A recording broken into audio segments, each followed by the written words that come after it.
Hola, ¿qué tal? Bienvenidos a mi canal donde hablo de temas médicos. Yo soy el doctor Jesús Mauricio Lalde Abarca y he querido resumir algunos temas que son de utilidad para el examen nacional para aspirantes a residencias médicas, el ENARM, por lo cual he decidido crear esta sección llamada Mi Resumen ENARM. Básicamente estoy haciendo una recopilación de la información más relevante basándome en guías de práctica clínica y algunas guías internacionales. En este video abordaremos el tema de control prenatal. Por favor, apoya este canal con un me gusta, con tus comentarios y comparte este material interactivo con algún colega médico. Le puede ser de mucha utilidad. Ahora imaginemos que estamos en consulta de primer nivel de atención y llega esa paciente femenina de la tercera década de la vida con diagnóstico de hipertensión arterial e hipotiroidismo, pero que está cursando con un embarazo de 12 semanas de gestación. Al momento de interrogar tenemos antecedentes ginecobstétricos con gesta 2, aborto 1, un grupo IRHA negativo y realmente el motivo por el cual acude a consulta es para control prenatal y cribado prenatal por edad materna de riesgo y patologías de base. Esta presentación da un enfoque integral y por eso la importancia del tema para poder brindar esta asesoría a las pacientes con estas condiciones. Comenzamos. Definición. ¿Qué es el control prenatal? Bueno, el control prenatal es el conjunto de acciones y procedimientos sistematizados o sistemáticos y periódicos destinados a la prevención, diagnóstico y tratamiento de los factores que puedan condicionar alguna morbimortalidad materna o perinatal, es decir, algunas condiciones que puedan provocar la pérdida de lo que se está desarrollando en el útero. ¿Sale? Entonces vamos a abordar en esta videoconferencia la valoración preconcepcional, consulta de primera vez, la consulta subsecuente que tiene condiciones, tres condiciones, las condiciones generales, específicas y variables, y la preparación para el parto. Bien, valoración preconcepcional. Llega esta paciente y antes de la concepción es el mejor momento para prevenir, asesorar y tratar diversas situaciones y complicaciones que se producen en el embarazo. Entonces, en esta sección de la valoración preconcepcional vamos a revisar diversos aspectos que deben ser abordados en este periodo en el cual la paciente planea su embarazo.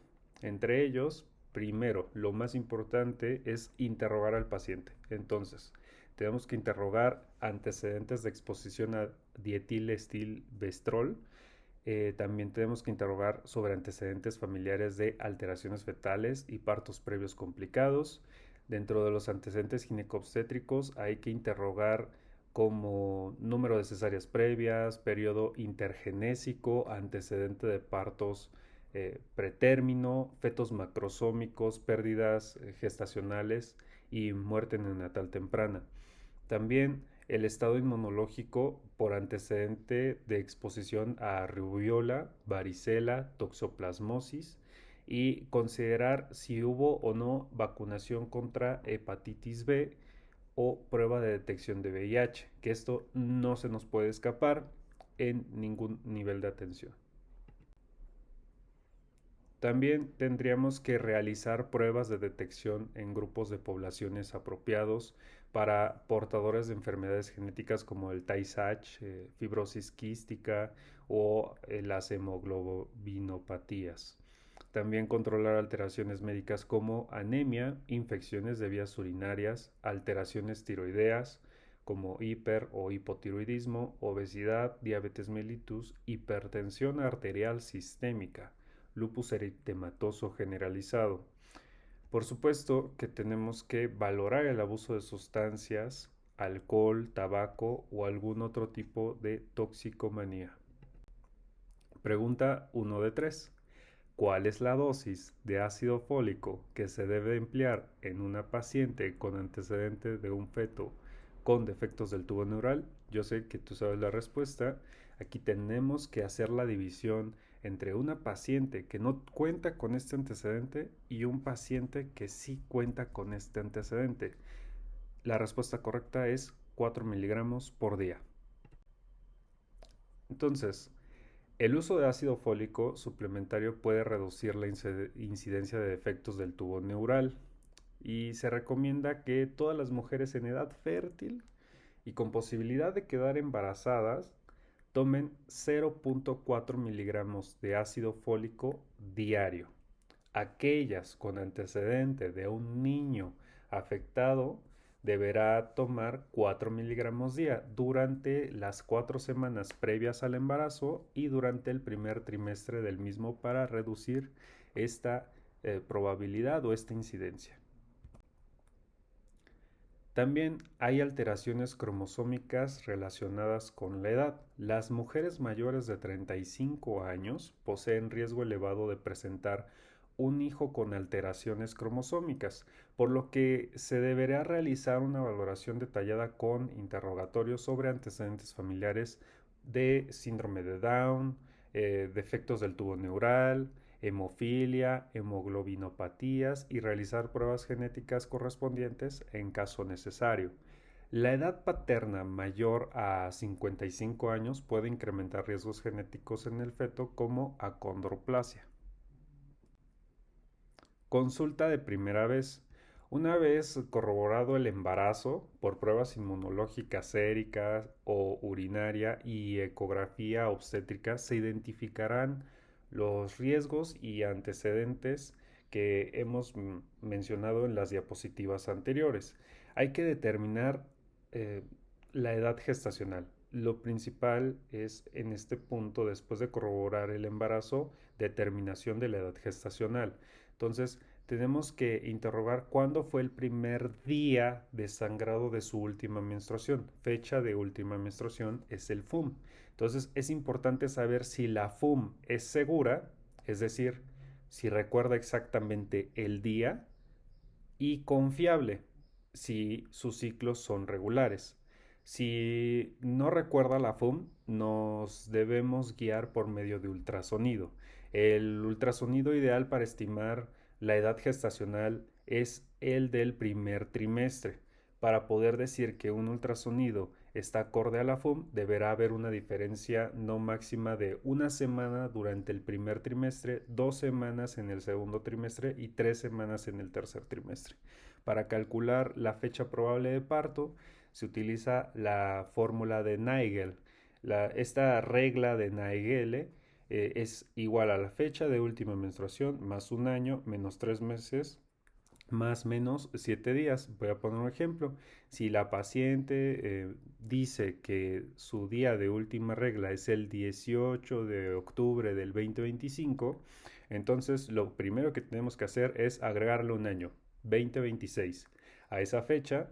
Entonces 2025 se transforma a 2026, le restamos 3 meses, a 10 le quitamos 3, queda en julio, y más menos 7 días del día 18 más 7, 25. Y si le quitamos los 7 más menos, podría ser 11.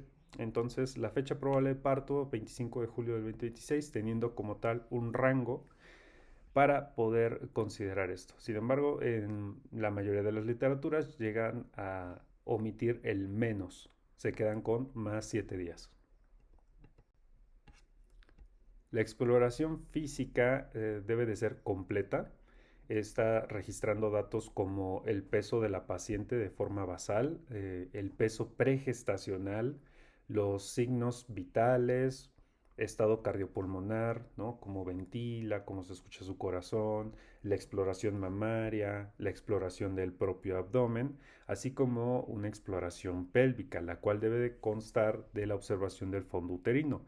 ¿Cuándo es palpable el fondo uterino? Pues a partir de las 12 semanas de gestación.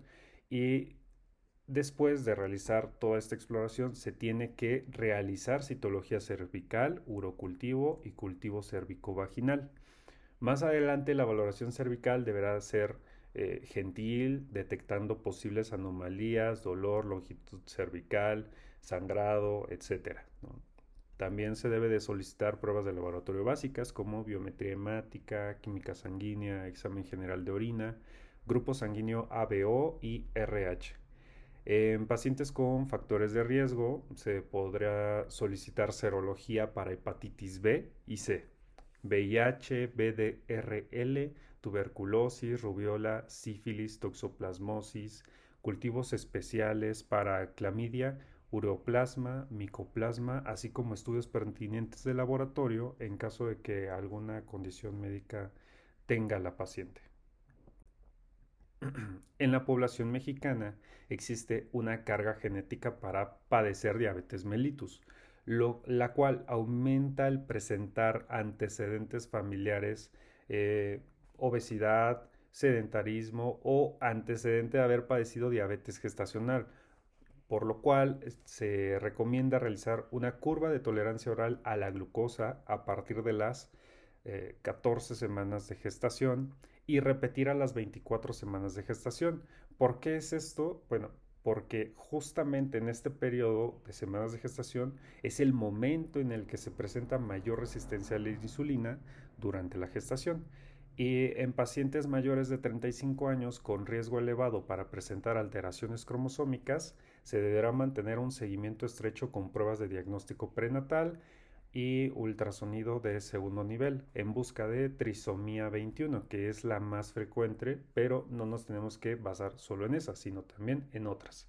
En ciertos casos se complementará con marcadores bioquímicos de primer trimestre. ¿Cuáles van a ser estos? Bueno, la gonadotropina coriónica humana y la proteína placentaria asociada al embarazo, que es la abreviatura del PAP-A. Y en el segundo trimestre, pues con un cuádruple marcador. Aquí agregaríamos alfa-fetoproteína, gonadotropina coriónica humana, estriol e inhibina A. También hay que considerar marcadores ultrasonográficos como la translucencia nucal, el hueso nasal y el ducto venoso. La Academia Nacional de las Ciencias en Estados Unidos recomienda que las embarazadas que presenten alto riesgo nutricional como adolescentes, multíparas, fumadoras, que tengan antecedente de toxicomanías, tomen suplementos de 30 miligramos de hierro y se debe administrar suplemento vitamínico con relación mineral durante todo el embarazo. Sin embargo, en la actualidad se recomienda en todas las pacientes embarazadas, dado que en muchas ocasiones se desconoce su situación actual.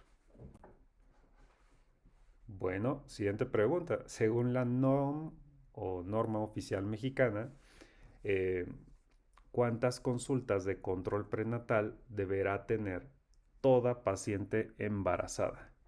La respuesta correcta es 5. 5 consultas son las que debe de tener de forma normalizada. Entonces, la consulta subsecuente hay que dividirla por condiciones generales, específicas y variables. No hay que verlo de forma vertical, sino horizontal, con la integridad clínica que nos caracteriza a los profesionales de la salud. Condiciones generales. Bien, las citas subsecuentes de control durante el desarrollo del embarazo normoevolutivo deberán realizarse cada 4 semanas hasta la semana 28, después cada 2 a 3 semanas hasta la semana 36 y posteriormente cada semana hasta la resolución del mismo. La norma oficial mexicana, indica que para llevar un adecuado control prenatal deberán acudir por lo menos 5 veces a consulta. Si existiera cualquier alteración durante la evolución del mismo, pues estas deben de validarse, ¿no? Y las consultas subsecuentes deberán ser con base en la patología asociada. En cada visita de seguimiento se deberá interrogar sobre la sintomatología genitourinaria, movimientos fetales, actividad uterina, pérdidas transvaginales, síntomas neurovegetativos o datos de encefalopatía hipertensiva. Es importante que todos como médicos debamos registrar la somatometría, signos vitales, medición del fondo uterino, la valoración de la frecuencia cardíaca fetal y en su caso, situación, posición, presentación fetal.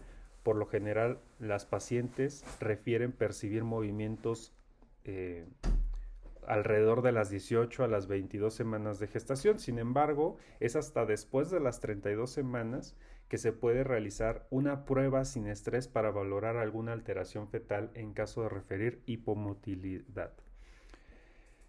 Entonces, alrededor de las 28 semanas de gestación se deberá realizar o solicitar de nuevo biometría hemática, anticuerpos irregulares, para valorar isoinmunización en caso de que la madre sea RH negativo. Si la paciente no está aloinmunizada, se puede realizar inmunoprofilaxia con gamma globulina anti-D, así como una nueva curva de tolerancia oral a la glucosa. A las 36 semanas de gestación se recomienda solicitar de nuevo biometría hemática y tiempos de coagulación en caso de que se presentara la resolución del embarazo. Y pues bueno, se recomienda una nueva toma de cultivos vaginales y de orina. Pregunta 3 de 3.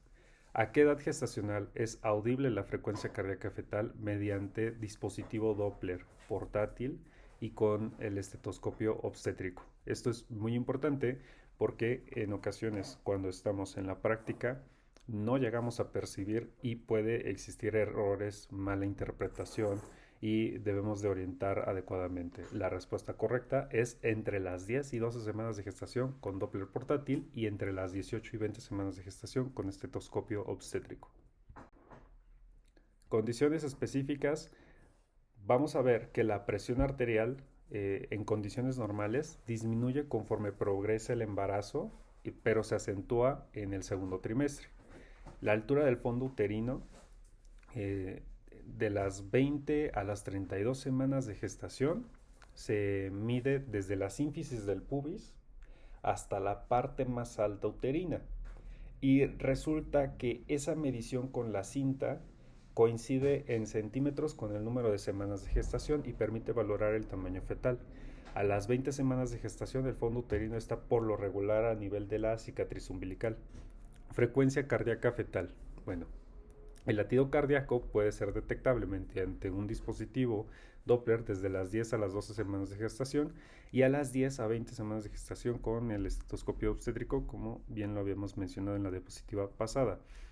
Edema es realmente normal. Sí, es normal cuando se presenta en las extremidades inferiores durante la etapa final del embarazo, debido a la alteración hidrostática de la circulación por el peso uterino.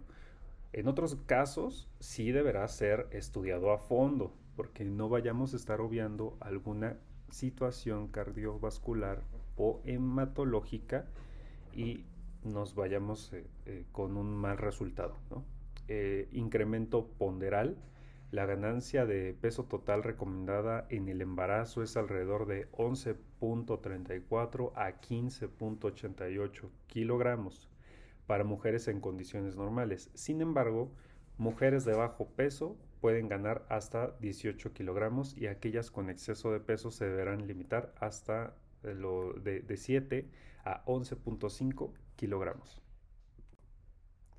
Condiciones variables. Bueno, entre estas condiciones se encuentra el pitialismo, que es la salivación excesiva, pica como trastornos de la nutrición, la poliuria, frecuencia para poder ir a orinar, insuficiencia venosa, artralgias, pesadez pélvica, todo esto por el cambio o por la diferencia de la presión al tener un útero grávido, la lumbalgia, hipersensibilidad mamaria, acrodisestesia, náusea, vómito, pirosis, estreñimiento, hemorroides, cefalea, síncope, síndrome de túnel carpiano, dermatosis gestacional, la gingivitis y gingivorragia.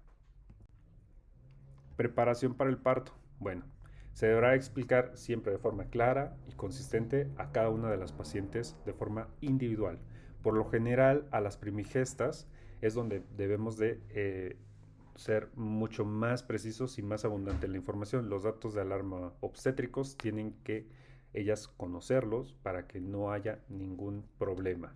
¿Qué debemos de tener en cuenta en caso de que se presente un trabajo de parto o alguna condición que requiera la pareja para la atención inmediata? Pues nos basamos en la actividad uterina regular, la salida de líquido transvaginal, ¿no? La hipomotilidad fetal o datos de encefalopatía hipertensiva o la fiebre, ¿no? En el primer punto, que es la actividad uterina regular, tenemos descritos de 3 a 5 contracciones en 10 minutos con aumento progresivo de intensidad y duración de las mismas. Cuando hablamos de salida de líquido transvaginal, eh, va a ser claro, abundante, descrito como con olor a cloro, así como hemorragia transvaginal rojo rutilante activa, acompañada o no de dolor abdominal. Es muy importante diferenciarlo. La hipomotilidad fetal, lo normal es percibir alrededor de 6 movimientos fetales en un periodo de 2 horas, siempre que la madre mantenga el adecuado soporte glucémico al feto. Entonces, también valorar la adecuada nutrición de la paciente. Hay que ver el binomio, ¿no? Datos de encefalopatía hipertensiva, que son cefalea, acúfenos, fosfenos, epigastralgia, dolor en hipocondrio derecho, hiperreflexia, pérdida del estado de alerta, convulsiones o que llega a presentar fiebre u otra alteración en el curso normal del embarazo. Conclusiones. Sabemos que la valoración del paciente deberá ser amplia y minuciosa y es de vital importancia determinar el riesgo de la misma con la consiguiente eliminación y tratamiento de todos los factores que pudiesen generar una complicación perinatal. Esto se logra mediante la educación sanitaria, consejería preconcepcional, prevención y o control de enfermedades concomitantes, así como la detección oportuna y manejo de complicaciones. Cada embarazo es diferente sin importar cuántos hayan previamente tenido, o sea, cuántos, pero por lo cual, o sea, cada valoración prenatal debe de ser distinta, o sea, no podemos tener como tal el mismo manejo para todos los embarazos. Vaya, pues hemos acabado. Muchas gracias por tu atención. Suscríbete al canal, deja tu me gusta y comentarios. No olvides compartir este material si te gustó. Hasta el próximo video. Saludos, doctores.